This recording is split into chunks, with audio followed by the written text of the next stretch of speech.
मित्रों नमस्कार। राजनामा के नए अंक के साथ हम प्रस्तुत हैं। आज हम त्रिपुरा राज्य की राजनीतिक स्थिति की, वहाँ के राजनीतिक दलों के संदर्भ में चर्चा करेंगे। सबसे पहले हम राज्य के मुख्य राजनीतिक दलों के संदर्भ में जान लें। जो मुख्य राजनीतिक पार्टियां हैं उनमें राष्ट्रीय दल प्रमुख Congress, INC Indian national Congress, Bharatiya Janata party, left front, वाम मोर्चा, वामपंथी विचारधारा की पार्टियों ने राज्य के लिए विशेष रूप से एक गठबंधन किया हुआ है, का गठन किया है, जिनमें CPIM, communist party of India Marxist सबसे बड़ी पार्टी है। इसके अतिरिक्त सीपीआई, आरएसपी और फॉरवर्ड ब्लॉक हैं। और यह गठबंधन राज्य में 2018 के पूर्व 25 वर्षों तक सत्ता में रहा है। इसके अतिरिक्त एक छोटा क्षेत्रीय दल जो आजकल काफ़ी प्रासंगिक और महत्वपूर्ण है और राजनीतिक विश्लेषक उसके भविष्य को लेकर राज्य में आशान्वित हैं, वह है तृणमूल कांग्रेस। इन सभी के अतिरिक्त कुछ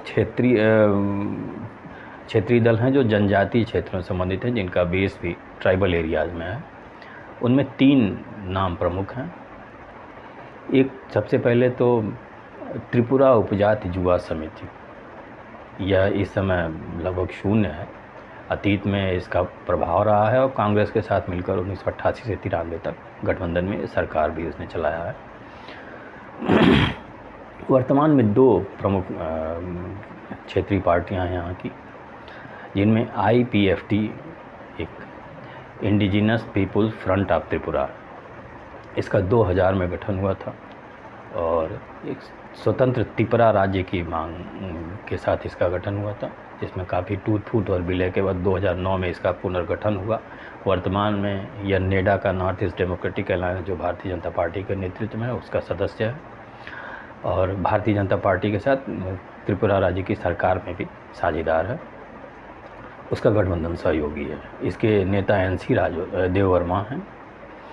दूसरा दल जो आजकल काफ़ी चर्चा में, सुर्खियों में क्षेत्रीय दल, वो है the Tripura indigenous progressive regional alliance, Tripura इसको संक्षेप में कहते हैं। इसका गठन 2019 में हुआ। 2019 के पूर्व इसका संगठन एक एनजीओ के तौर पे काम करता था। उसी का 2019 में परिवर्तन हो गया राजनीतिक दल के रूप में। इसके नेता त्रिपुरा राजघराने से संबंधित प्रद्युत विक्रम माणिक्य देववर्मा हैं। राज्य में काफ़ी प्रभावशाली जनजातीय क्षेत्रों में माने जाते हैं। ये पार्टी बेसिकली त्रिपुरी राष्ट्रवादी पार्टी है और ग्रेटर त्रिपुरा लैंड की मांग कर रही है, जो त्रिपुरा का एडीसी है, ऑटोनॉमस डिस्ट्रिक्ट काउंसिल, उसको अपग्रेड करके एक स्वतंत्र त्रिपुरा राज्य की त्रिपुरी लोगों के लिए मांग कर रही है।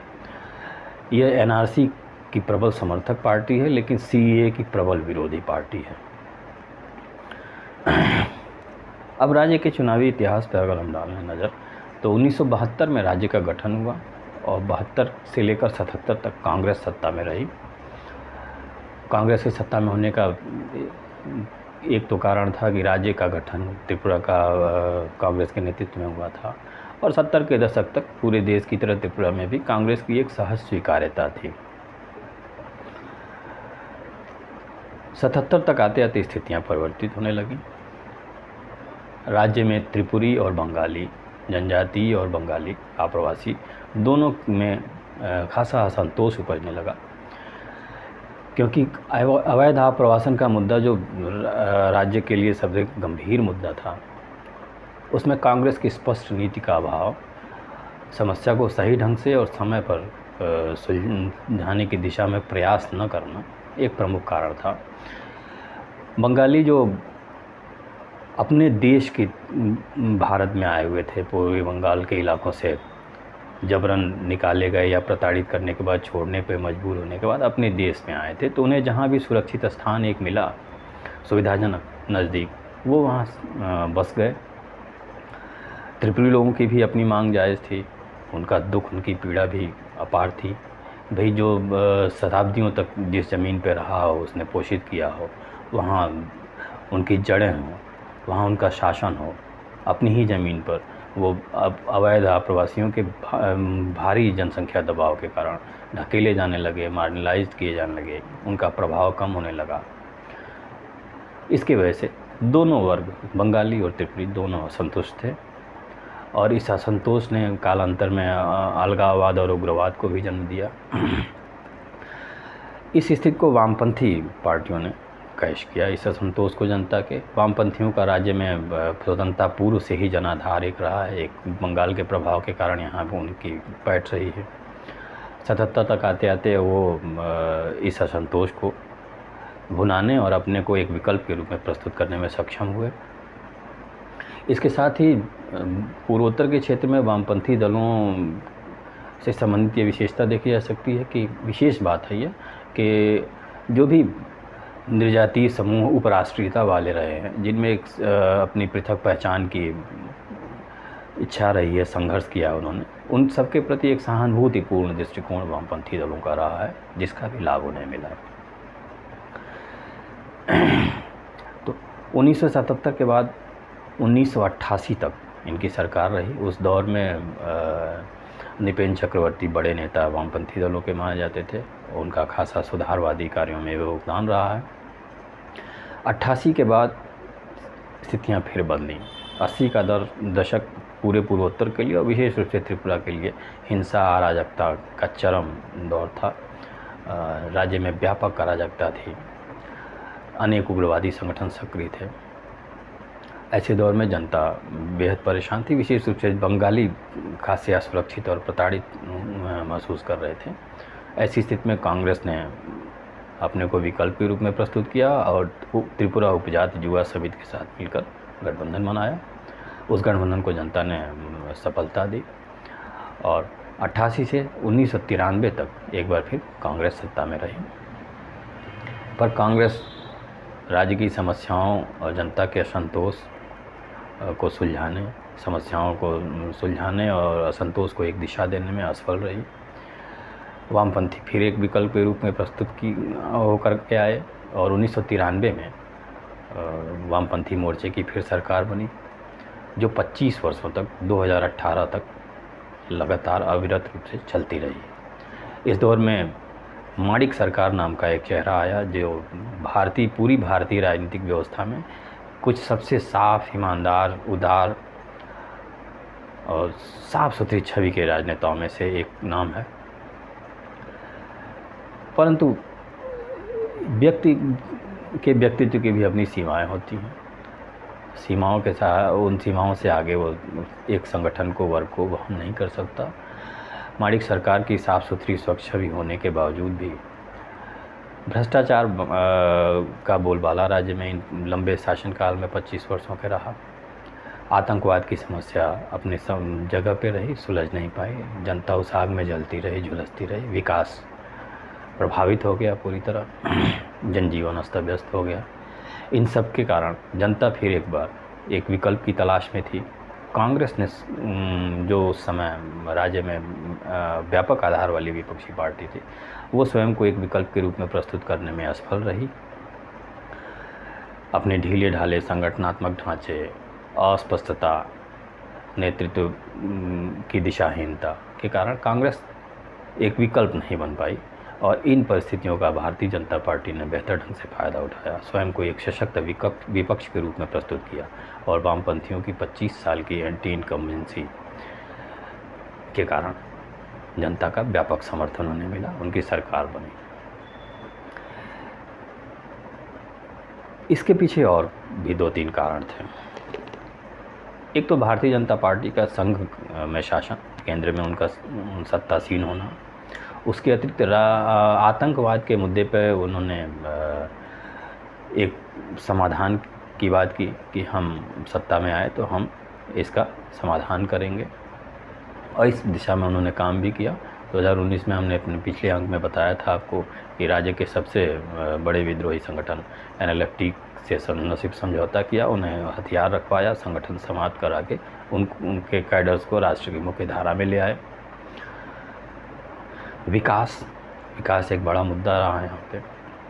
विकास पे भी उन्होंने बल दिया और इन सब के चलते, इस सब के साथ ही उन्होंने एक मजबूत सशक्त विपक्ष के रूप में, विकल्प के रूप में अपने को स्वयं को प्रस्तुत किया।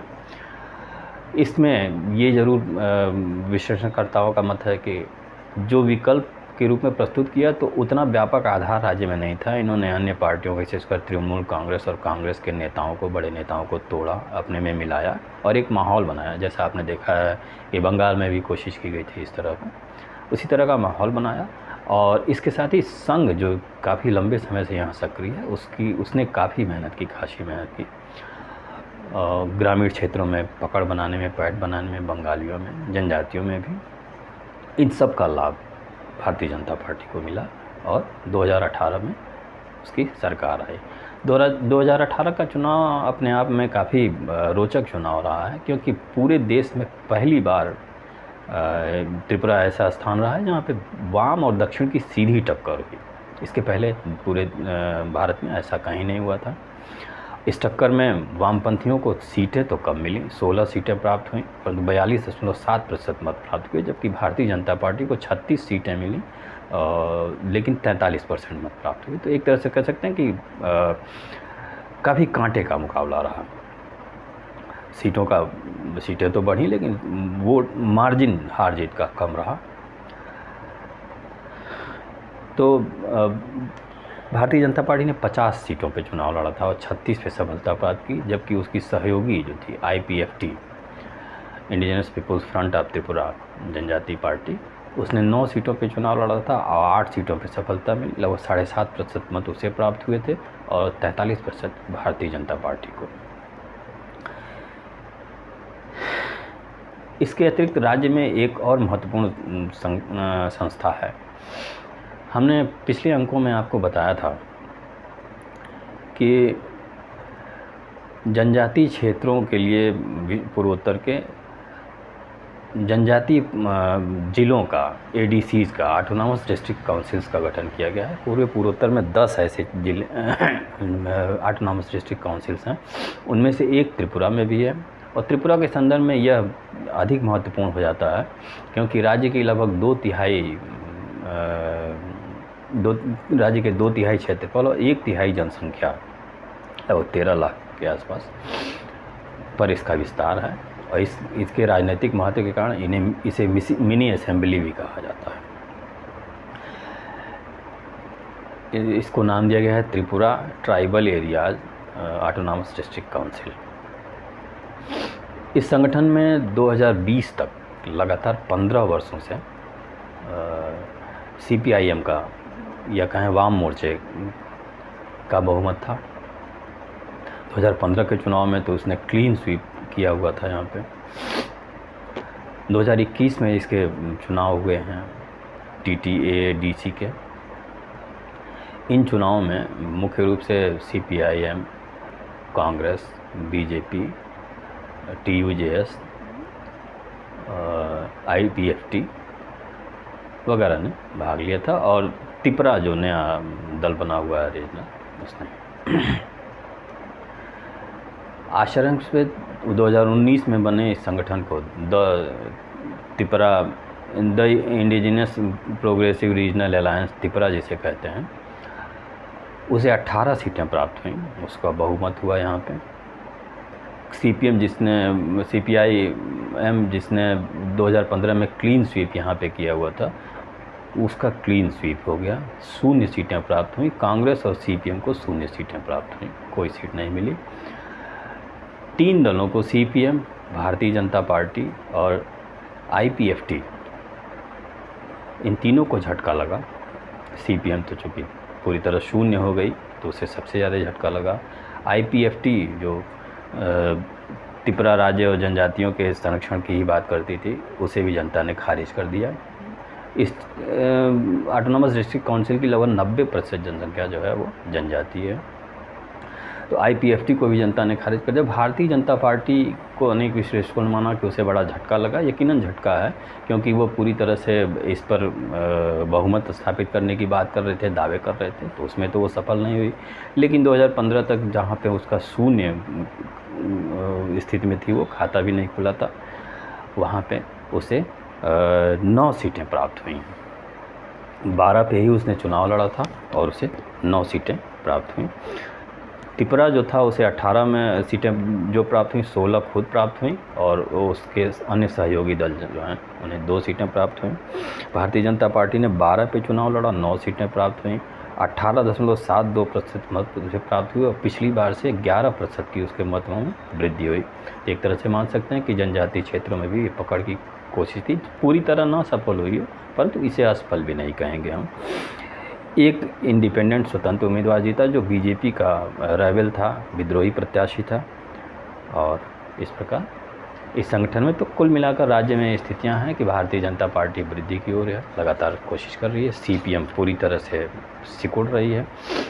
अब राज्य में मुख्य विपक्षी भूमिका कौन निभाएगा, ये एक प्रश्न है।